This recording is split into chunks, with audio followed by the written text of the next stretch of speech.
So good afternoon, everybody. It's our third day in Aboagora, and it's been a great pleasure to spend it with you. My name is Maarit Eskelä-Kärki. I come from the University of Turku, Department of Cultural History, and I'm also part of this Aboagora curating team. And it is my great pleasure to present you the third and last of our AGORA speakers of this year's Void thematics. So our guest will be Dolly Jørgensen, and she comes from the University of Stavanger, where she is a professor of history. And Dolly is also co-editor-in-chief of the journal Environmental Humanities, and she also co-directs the Greenhouse Center for Environmental Humanities at her university. So she's really been a pioneer in this environmental humanities and environmental history branch. Her current research agenda focuses on cultural histories of animal extinction and recovery, particularly the implications of extinction for cultural heritage and museum practices. And her book, Recovering Lost Species in the Modern Age, Histories of Longing and Belonging, was published by MIT Press in 2019. And currently, Dolly Jørgensen is writing a book about extinction in museums. And this is the topic that she will be discussing today. And Dolly Jørgensen also collaborates with many Turku-based projects concerning human-environment relations and human-animal relations and research. Today, she will be talking with the title Extinction Voids, Visualizing the Relational Holes Created by Species Loss. So Dolly's talk will be a pre-recorded talk that we will now soon hear, and after the talk she will be present here via Zoom with us, and you can present questions and comments to her. But now let's begin with her talk. Welcome. Good afternoon. My name is Dolly Jørgensen, and I'm Professor of History at the University of Stavanger in Norway. I'd like to thank the organizers of Aboagora for inviting me to present digitally to you today about extinction voids, visualizing the relational holes created by species loss. We are living through one of the most significant changes to Earth's environment, the sixth mass extinction event. And the fact that we've begun this extinction event has struck a deep social nerve, precipitating new kinds of thinking about the vast, irrevocable loss that is haunting our moment. What kinds of voids are created when species disappear? And should we be focused on the void or what once stood in it? I want to start with contemporary artist Brandon Ballengée's artwork, RIP Passenger Pigeon, after John James Audubon 2020, which I encountered on display at Musée de la Chasse et de la Nature in Paris in 2022. Extinction as a void, the creation of a hole in the fabric of nature, is made manifest in Ballengée's Frameworks series that began in 2006. Many of this series use natural history prints from which the extinct species is cut out. That cutout is then burned and the cremation remains gathered. The black urn under the framed image in the Musée de la Chasse et de la Nature contains the ashes of the cutout passenger pigeon images. In this case, Ballengée has used probably the most famous image of passenger pigeons ever. John James Audubon published this exquisite drawing of a passenger pigeon pair in his life-size Birds of America series in 1827. In his text to accompany the image, he described how, quote, the multitudes of wild pigeons in our woods are astonishing. And then describing one migration event he witnessed in 1813 in Ohio, Audubon wrote that, quote, the air was literally filled with pigeons. The light of noonday was obscured as by an eclipse. The dung fell in spots, not unlike melting flakes of snow, and the continued buzz of wings had a tendency to lull my senses to repose. The pigeons were still passing in undiminished numbers and continued to do so for 3 days in succession. The grandeur of the pigeon flocks evoked feelings of wonder and sublime from Audubon.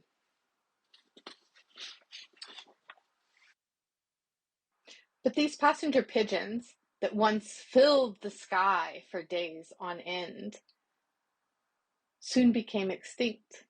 In fact, not that long after Audubon's comments. On September 1st, 1914, in the Cincinnati Zoological Gardens, the last known passenger pigeon died. This pigeon, Martha, had spent her whole life in captivity, and she'd lived alone since 1910 when she'd lost her mate, but they'd never produced viable offspring. So the millions upon millions of pigeons were gone, and there was a void.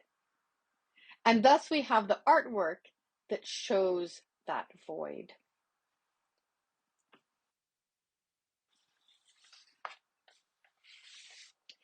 Some of the defaced images that the artist has used have included original historical prints, such as his RIP, and that means rest in peace, pied or Labrador duck after John James Audubon, 1856-2007, which used an original 1856 Royal Octavio printing. In the artist statement on his website, Ballengée places frameworks as a commentary on the ongoing biodiversity crisis and sixth great extinction. Quote, responding to this cataclysm, I physically cut images of missing animals from historic prints and publications printed at the time in history when the depicted species became extinct. End quote. This results in a framework of absence, a void. Now, cutting out an image, particularly when it's a valuable early printing, unsettles the artwork. In their discussion of Ballengée's series, art historians Valérie Bennevieux and Nicolas Char wondered if reactions to the works were, quote, generated by the loss of the animals or the loss of the image, end quote. If the response is because of the artwork, then perhaps it is problematic. After all, artworks like Audubon's were generated by and for the capitalist system that actually caused the destruction of the very birds which are pictured. But this critique was sidestepped with Rest in Peace Passenger Pigeon, which I saw, because it wasn't an old drawing. It was actually a reproduction of an old drawing, and yet it still managed to provoke in the viewer the cost of loss and what is absent. It leaves a haunting blank in the frame. So in this talk, I want to talk about the tension between highlighting the gap caused by extinction and ensuring that the lost species is not rendered invisible. I think through artworks and museum displays that grapple with narrating extinction in order to perceive the holes and relationships caused by species loss. So I'll start here with monuments to the missing, and I'll start by looking at the story of the passenger pigeon.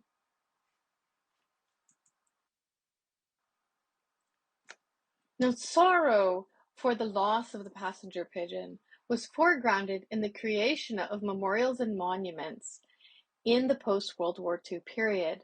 So along with monuments to the lost and the fallen of the war, two memorials dedicated in 1947 were to an extinct species. In one, a group of Boy Scouts sponsored a memorial in the Pigeon Hills of Pennsylvania. The other was this one here in the picture, a stone monument with a bronze plaque set up by the Wisconsin Society for Ornithology. This monument became widely known because the famous conservationist Aldo Leopold wrote a dedication to it called On the Monument to the Pigeon, which was subsequently included in his famous Sand County Almanac. Leopold framed the gathering as a funeral. "We meet here to commemorate the death of a species," he wrote. Leopold highlighted the grief he felt, and by extension, we should feel, for the passenger pigeon's extinction. On a Monument to the Pigeon, Aldo Leopold. We meet here to commemorate the death of a species. This monument symbolizes our sorrow. We grieve because no living man will again see the onrushing phalanx of victorious birds sweeping a path for spring across the March skies, chasing the defeated winter from all the woods and prairies of Wisconsin. Men still live who in their youth remember pigeons. Trees still live that in their youth were shaken by a living wind. But a few decades hence, only the oldest oaks will remember, and at long last, only the hills will know. There will always be pigeons in books and museums, but these are effigies and images, dead to all hardships and to all delights. Book pigeons cannot dive out of a cloud to make the deer run for cover, nor clap their wings in thunderous applause of mast-laden woods. They know no urge of seasons, they feel no kiss of sun, no lash of wind and weather. They live forever by not living at all. A contemporary marker, very near the passenger pigeon memorial, reminds us that all that is left is this and not the pigeons, and it offers us a reminder to never forget. I think the information board is very ingenuitively constructed in that the passenger pigeons, which are colorful in the drawings, in the middle are only a shadow, only a ghost of what they once were. Other works of art, like this mural painted in 2013 on the side of a 4-story building in downtown Cincinnati, also memorializes the passenger pigeon. It shows a flock of passenger pigeons swooping through the air, following the lead of one pigeon out front, whom the artist identified as Martha, the last passenger pigeon. And that's the name of the artwork by John A. Ruthven. The memorial itself was painted with the help of youth apprentices. So the birds fly into the past, or out of the past, out of the pavilions of a Cincinnati zoo where Martha had died.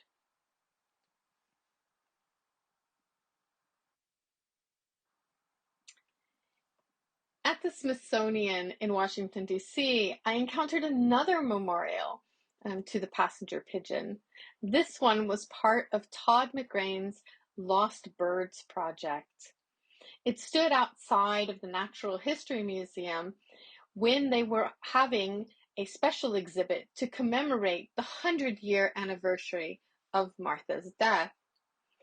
But not only was the passenger pigeon memorial there, or monument there, but also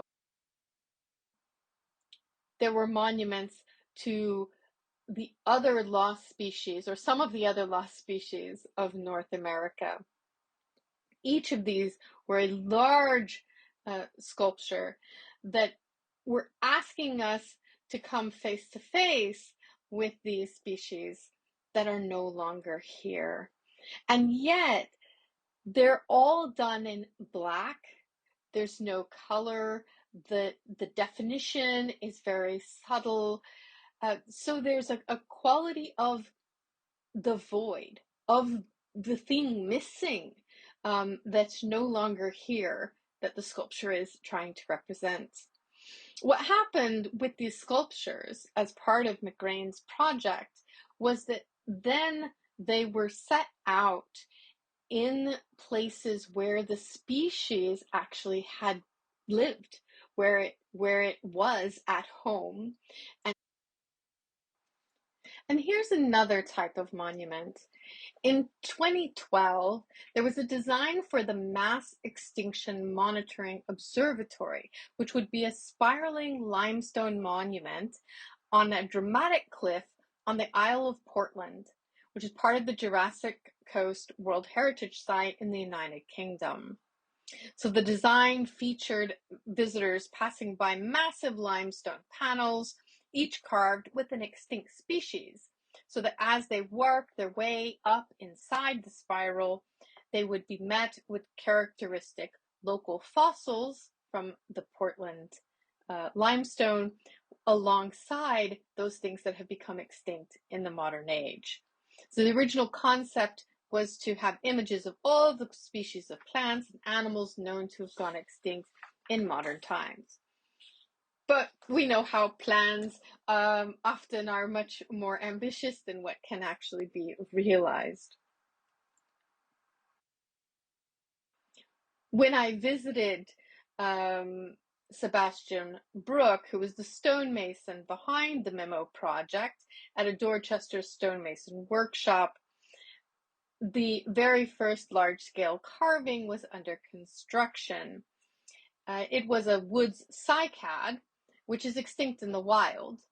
All existent specimens are clones from cuttings sent to botanical gardens at the turn of the 1900s. The carving, interesting, was being made life-size. And since this palm-like cycad can get to about 6 meters, is truly monumental. But in early 2017, there was a change in the project. The project changed to take advantage of a soon-to-be-closed underground mine near the original site, where the walls could be sculpted directly and cost reduced. The project has yet to open and may never. A few hours away from Dorset, in the hills of Sussex, there was a different type of mass extinction monument. These stones were not with pictures. They had no names. The extinct species instead were marked with a pile of unmarked stones, a life cairn. Cairns, derived from the Gaelic word cairn, have been constructed by humans in Europe since the Neolithic era. They're frequently located on hills and contain burials, and even if they don't contain human remains, they may have been constructed to honor the dead. And that's what the life cairn on Mount Caburn was constructed to do. When the stones are laid, the names are verbally said to honor the dead. The life cairn, however, has been a place of controversy because of where it's constructed within a nature reserve, and Natural England, who administered the site, said it was not permitted to have a life cairn here because there actually are cairns that are Iron Age archaeological sites nearby. A similar cairn, however, was set up in Stockholm in 2012, and it was officially sanctioned and set up. Another kind of monument that I think is worth thinking about for how we fill the void isn't a physical monument, but like I'm not physically here today with you, it's a digital one.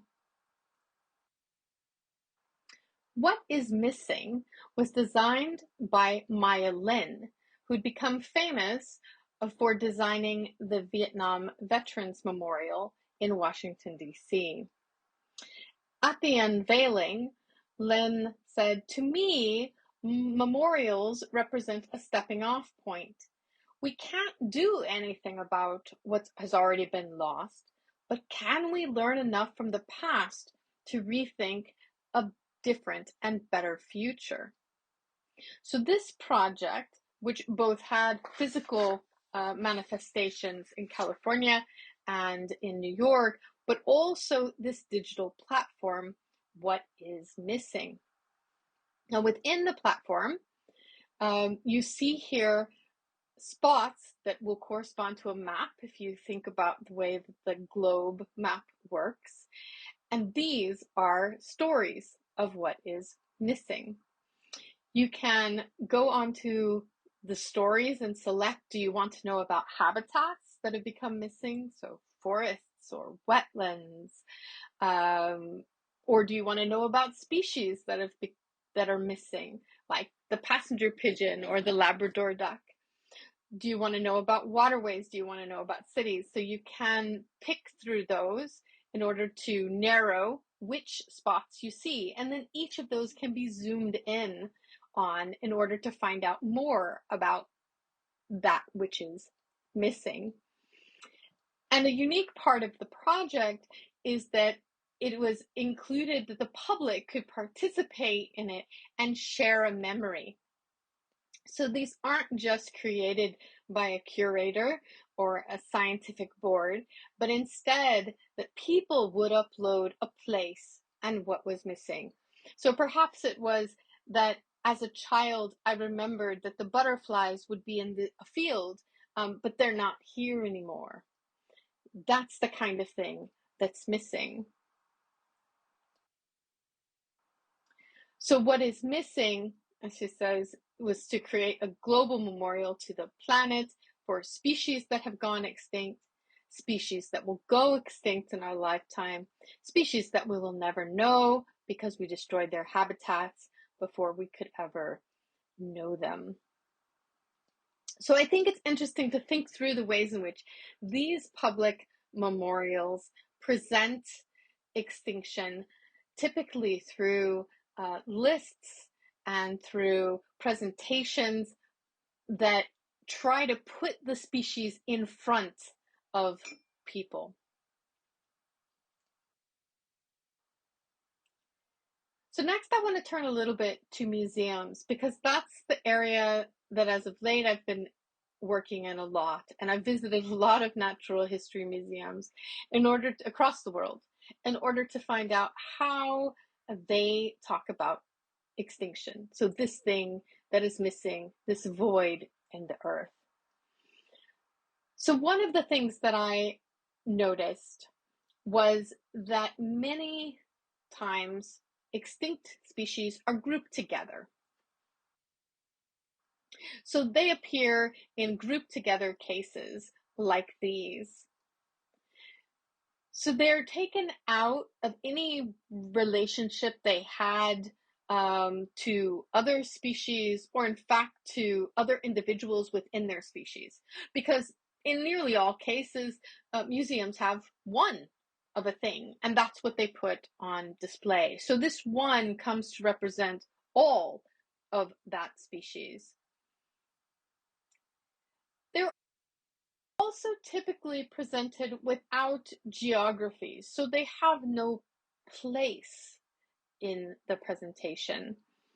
They can be presented as taxidermy, like the great auk that's standing here, or they can present it as skins, like the set of 4 or 5 birds on the left-hand side. But in all cases, you see that there's just a blank background. They have no place in the world. They're purely there for you to observe the form that once was. Now, often in museums, however, they aren't presented as blank slates. Most extinct species will have some kind of history. And so you present either an entire species, like this pink-headed duck, and you can talk about when it became extinct, or when you think it became extinct, when was the last one that was sighted, for example. You can also present particular individual histories. So Martha, that very last passenger pigeon, is actually here in this image. There's two males. They have the red breast that you're seeing towards you, one who's standing and one who's a steady skin lying down. Martha is the female with her back towards us. And so often in displays of passenger pigeons, not only will you talk about, well, the billions of passenger pigeons that became extinct, but also specifically about their end with Martha. So in general, what we see in museums is that extinct things are made present, but they're done with losses. There's a loss of the histories of many of these individuals. They simply represent all of their species, even though that species doesn't exist anymore. They're presented without place and geography, and they're presented without relations to each other or to other animals that would have lived where they lived. And most certainly they're presented as, well, dead, as they are. There's an interesting thing that's happening now, though, in the museum world, and that comes through technology with augmented reality. I had the opportunity to go to Mauritius, which is the island where the dodo once lived. Probably the most famous extinct species. If you say, oh, name something that's extinct, people often say dinosaurs and dodo. So the island of Mauritius, which is in the Indian Ocean, has a natural history museum in Port Louis. And there, of course, they have a big interest in displaying the dodo. And they have made now an application called Dodo Expedition AR, so for augmented reality. So when you look first and walk into the gallery, what you see is what you're seeing here on the left. There's a model of a dodo, a little sign that says hello dodo, and the dodo is in a landscape habitat. The rest of the gallery is a very standard gallery, although it has a huge, the world's largest collection of dodos in one place on display. The first recorded mention of a dodo is by Dutch sailors who stopped in the island of Mauritius in 1598. It was hunted by the sailors for meat. It was also harmed by invasive species like rats, so that it was quickly destroyed. The last accepted sighting of a dodo was 1662.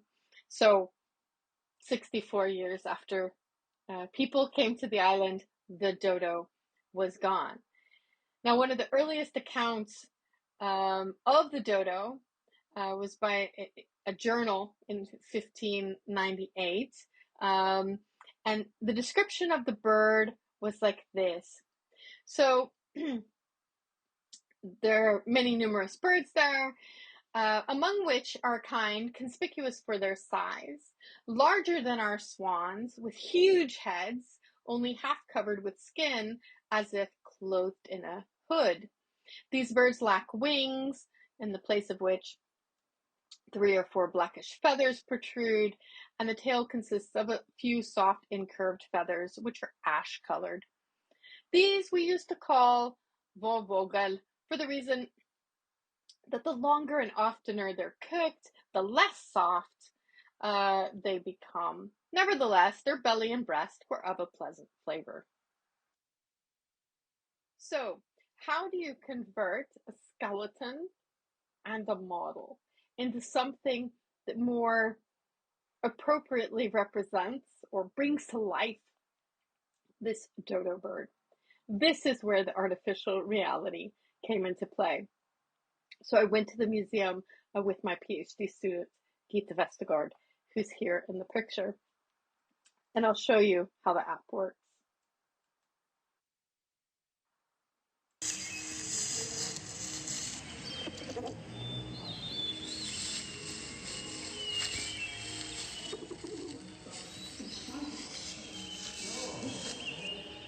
So as you can hear, there are sounds and movement in the habitat.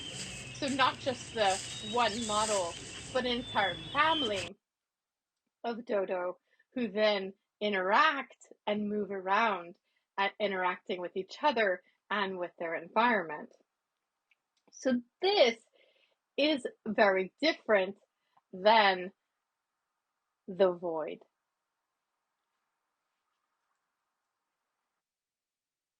So we can consider which kind of environmental storytelling, which kind of extinction stories do we want to tell? Are we visualizing the holes, or should we be filling them?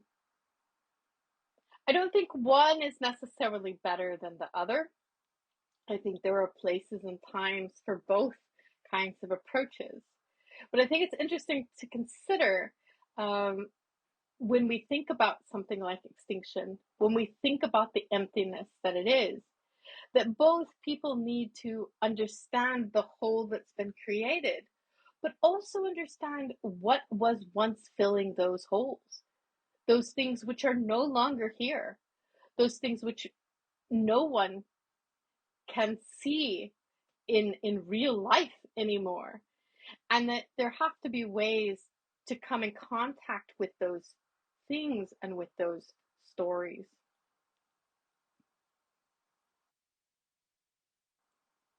So I want to thank you very much for your attention to this talk, and again to thank the organizers. And I'll point you to my work on extinction. I have a website, Remembering Extinction, which talks about the various projects that I've worked on, as well as my website and my social media profile in various places. So I'd certainly invite you to take contact with me if you have any questions in the future, as well as now when we open up the questions to the floor. Thank you. Thank you so much.